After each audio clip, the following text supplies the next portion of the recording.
AlexGs Aquarium, everybody. Today I want to talk about the lighting over the 480-gallon Reef tank. To start off, I want to talk a little bit about why I went with the lights that I have on here. Now, if you haven't been watching the videos, I have a total of 8 39-watt T5s on here. There are 4 ATI Blue Plus and 4 ATI Coral Plus bulbs. They're currently on outdoor electrical timers right now, and eventually I might get those set up to work off of the Apex. Just had to see how things kind of progress with this build and what order I do things in. I'll eventually get to do a little bit more in the way of controllability with them. I do have a WXM module coming in for the Radion lights so that I can control those through the Apex. I did go and do some reading and research and went Reef link versus the WXM module, and ultimately I decided I wanted to go with the Neptune controller. I don't think that there's really an advantage or disadvantage to one or the other. I just felt it would be a little easier to just go through the Apex. If I want to use EcoSpark Live, I still can. I just have to hook up a USB. I will say, programming these Radions to the USB for the first time, I did run into a couple of connectivity issues with the cable, and I'm pretty sure it was just related to a port in my computer kind of acting up a little bit. The lights didn't want to accept the program, and it seemed like the connection would just time out. Once I got through that by just changing to a new USB port, I was able to get them programmed.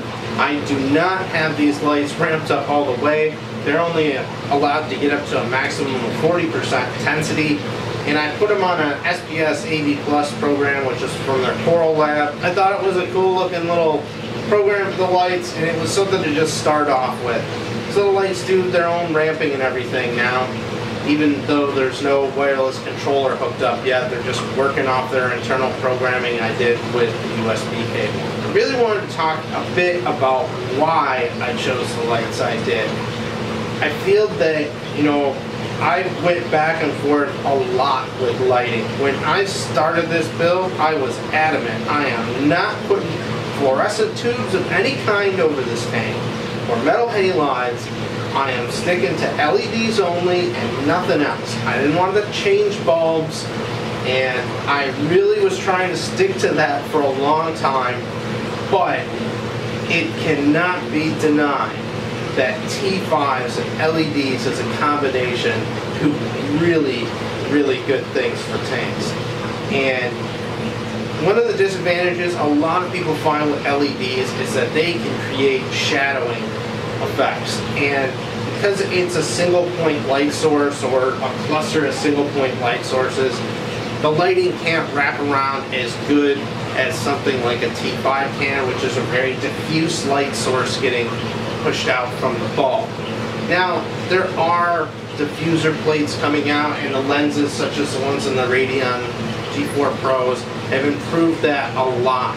And I think the technology is just going to keep getting better and better over time.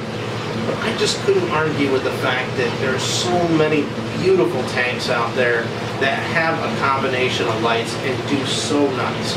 I finally decided I'll go ahead and put up the T5s in combination with the LEDs. The other aspect of that as well is cost. The retrofit kits and bulbs for all 8 of them still cost less than one Radion fixture.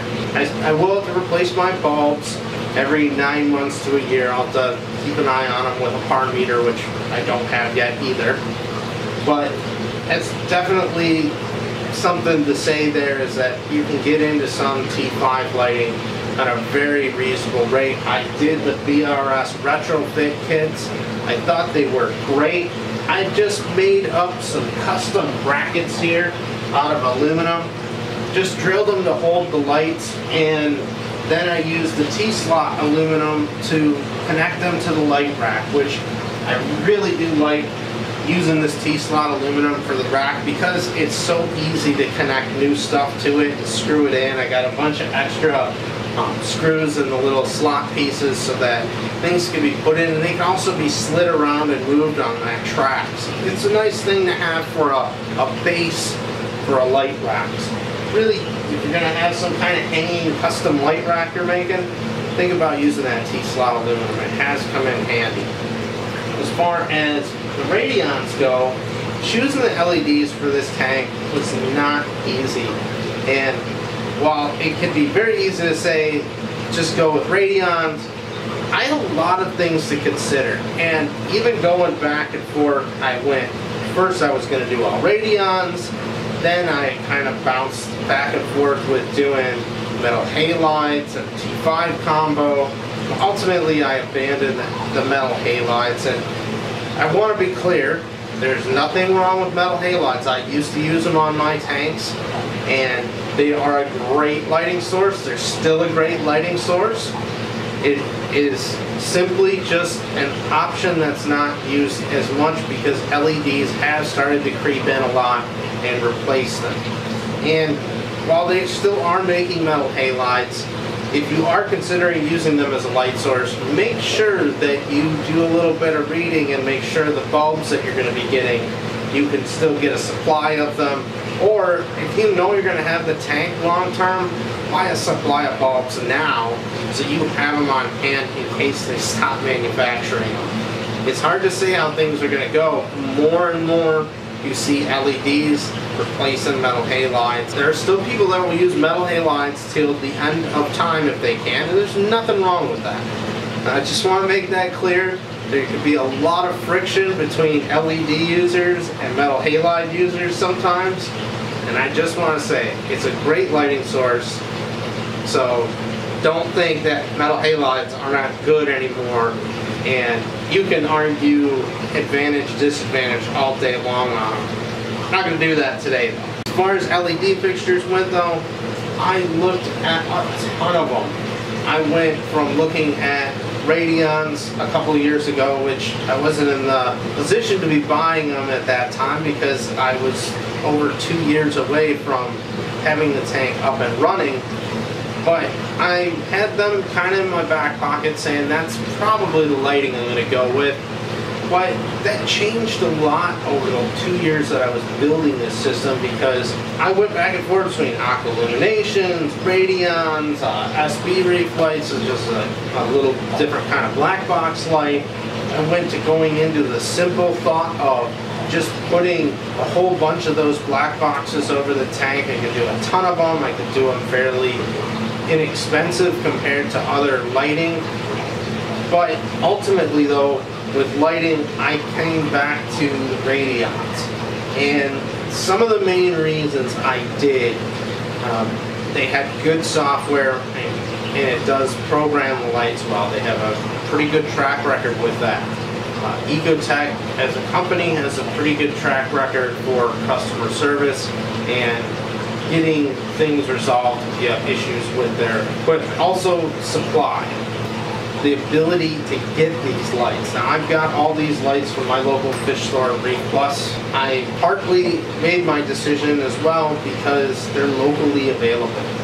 And if I have an emergency with this tank and I need to get a new light or more lights in, if I have a local supplier around, it does help to be able to get those products in a little faster. Or if I can't do that, it's also nice because I might be able to borrow one at the store and bring it over here if I have some kind of emergency. Now, is that likely? Probably not. But it's something to always consider when you are shopping around for any equipment and products is its availability. Some of the light brands I looked at, they look nice, but you know, there would be a lot of complaints about things like software, or when I would go through the guides to see how to program the lights, it really was kind of difficult and not very well explained, and all those things kind of factor into stuff. And I really did bounce around back and forth between, do I want lights to just turn on and turn off with a couple of colors, or do I want to do a full ramp cycle? And while I went back and forth with that, I ultimately decided I wanted to have as much controllability as I could, which I think is one of the best aspects of LEDs, but also its worst, because while you're able to control your LEDs and do whatever you want with them within the bounds of the lights, the real drawback becomes that sometimes when you don't know or you're not sure what it's going to do, you can create a lot of problems for your corals. People have been known to turn their LEDs up to 100%, thinking everything will be okay, just to burn their corals because the light was too intense. And it's important to take your time and try to understand it. That's why with these LEDs, I only have them set up to go up to 40% of their full power. It's a Coral Lab template for SPS AB+. It's what I went with. I didn't do a lot of reading or research on them yet. I just liked the way the ramp schedule looked. It was a real simple ramp. Went up, down, and it was off. Eventually, I will change it to something more once I get a controller on here. But after all my time and research getting put into things, I ultimately went back to just getting the Radions, which I was originally looking to get for the 480-gallon tank, in combination with T5s, which did a couple of things. One, it saved a lot of money because these are not cheap lights by any means. Be prepared if you have a big tank, lighting is going to be more expensive for sure. And I could put as many as 12 of these Radions over here and like a couple of T5s maybe, or no T5s. But this is what we're going to start with. See how the tank does. There's always a possibility more lights get added later, things get adjusted. It just depends on what the tank is doing, how the corals are behaving, because ultimately that's going to tell you if you're doing things right or wrong. Let's take a look at how these lights got mounted up onto the light rack here. For the T5s, I made some custom aluminum brackets here to fit into the T-slot, and I just drilled the pattern out so that the bulb ends could be put on here and spaced out. That was the simplest way I found to add these T5s on here. There's no weight to these lights virtually, which is why it's a single armature coming out with no support on this end. Because this is a little L bracket piece, there's a ton of strength in here, so I'm not worried about the weight. Ballasts and everything else are all on the main T-slot aluminum channel. Mounting the Radion lights on the light rack, I used the same method that I saw on Rico's Reef tank using the light tracks, and I really thought this was a neat little idea, mainly because having this piece of track here was just really convenient. I was going to get some T-slot aluminum and do this same type of deal, but it would have been a little bit more expensive to go with T-slot aluminum, and it's not as readily available as these are. These, I got them at Home Depot. They're 8 feet long. I did tear the entire inside out, not just the copper. I took all the plastic out and everything. I found washers that fit the channel perfectly and some stainless steel screws to go right into the light. They're all on a track, so I could slide them around as I please. I do have the lights kind of spread out a little different. This one here on the end is actually over a lot further than the other side, mainly because this end of the tank that I'm standing on is going to be more for LPS corals. Doesn't need quite as much light, so I moved that Radion down a little bit. I think this is a nice advantage having this track set up, so I can move the lights and adjust them if needed depending on where corals are placed. Just so everybody can see up here, there's a lot of wires and everything, from the retrofit kits, all the cords. Everything up here is Velcro strapped on.